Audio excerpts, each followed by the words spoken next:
Hi అండి. గుత్తి వంకాయ ముద్ద కూర చేసుకుందాం. రైస్లోకి, చపాతీలోకి, ఎందులోకైనా మీకు టేస్ట్గా ఉంటుంది. ఇప్పుడు స్టవ్ మీద ప్యాన్ పెట్టి ఒక హాఫ్ టీ స్పూను పచ్చిశనగపప్పు, హాఫ్ టీ స్పూను మినప్పప్పు వేసి చక్కగా దోరగా వేయించుకోవాలి, మాడకుండా. అప్పుడే మీకు కూర బాగుంటుంది. అలాగే ఒక టీ స్పూన్ ధనియాలు కొద్దిగా వేగాక వేస్తే 3 సరిపోతుంది అనమాట. అయిపోయిన తర్వాత ఇప్పుడు కొబ్బరి చిప్ప ఉంటుంది కదా, ఒక హాఫ్ తీసుకొని చిన్న ముక్కలు చేసి వేయించి పక్కకు పెట్టుకోవాలి. ఏదైనా పర్లేదు, పచ్చి కొబ్బరి అయినా ఎండు కొబ్బరి అయినా. ఇప్పుడు 2 మీడియం సైజు ఉల్లిపాయలు, ఒక టమాటా, ఇవి కూడా కొద్దిగా నూనెలో వేయించి పక్కకు పెట్టుకోవాలి. మామూలుగా అయినా వేసుకోవచ్చు, లేకపోతే మీ ఇష్టం.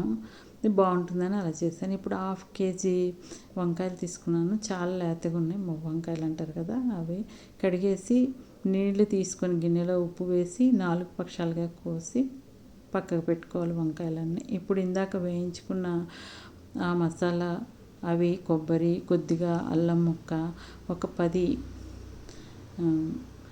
వెల్లుల్లిపాయలు పొట్టు తీసేసి, ఒక చిన్న నిమ్మకాయ అంత చింతపండు మిక్సీ చేసి కొంచెం నలిగిన తర్వాత మనము ఉల్లిపాయ, టమాటా వేయించాం కదా ఇందాక, అవి ఇప్పుడు కొంచెం కొత్తిమీర, కొంచెం పుదీనా, అలాగే కొద్దిగా పసుపు, హాఫ్ టీ స్పూను, రుచికి తగినంత ఉప్పు, ఒక 2 టేబుల్ స్పూన్ల కారం కూడా వేసుకోవాలి.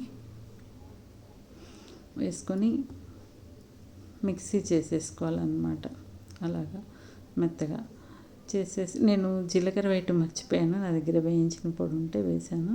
ఇప్పుడు మనము వెన్న ఉంటే వెన్న, కొద్దిగా బటర్ ఉంటే బటర్ వేసుకుంటే మీకు వంకాయ కూర చాలా టేస్ట్గా ఉంటుంది.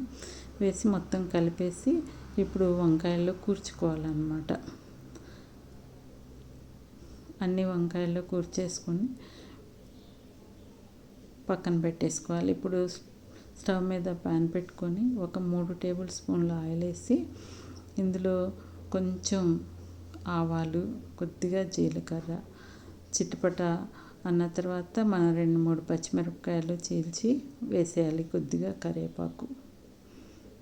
కరివేపాకు వేసినాక ఇప్పుడు మనము కూర్చిపెట్టుకున్న వంకాయలను కూడా ఒక్కొక్కటి అందులో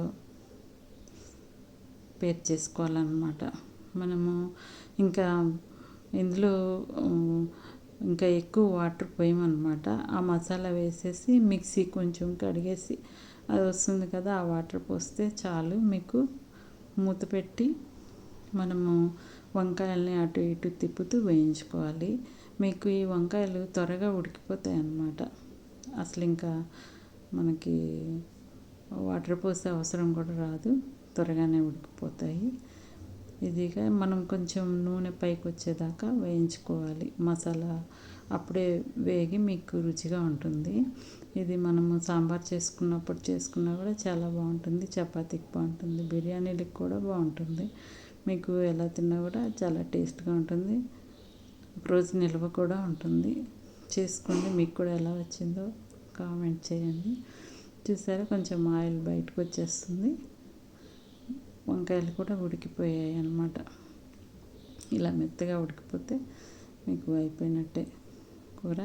ఇప్పుడు కొత్తిమీర వేసేసి దించేసుకోవాలి, స్టవ్ ఆఫ్ చేసి.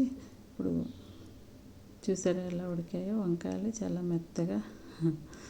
ఈ మసాలా చాలా టేస్ట్గా ఉంటుంది. మీకు ఎలా తిన్నా సరే. అంతేనండి. Thank you.